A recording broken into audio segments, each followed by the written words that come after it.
If you want clearer visual feedback while browsing in Brave, there's a small accessibility setting that makes a big difference. Let me show you how to turn it on. Start by opening the Brave browser on your computer and give it a second to fully load. Once Brave is open, move your cursor to the top right corner and click the three-line menu icon. From the menu that appears, select Settings. This will open a new tab with all of Brave's options.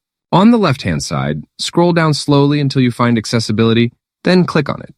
Now look over to the right panel. This is where the accessibility options live. Under this section, find Show a quick highlight on the focused object. This feature adds a visible outline or highlight when an item is selected or focused. It's especially useful when navigating with a keyboard or when you want better visual clarity. Click the toggle once to turn it on. You'll notice that buttons, links, and fields now stand out more clearly as you move through them. If you ever want to disable it again, just come back to the same spot and switch the toggle off. And that's it. A simple change that can make browsing feel much smoother.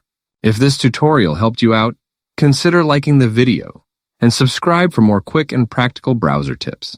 Thanks for watching, and I'll see you in the next one.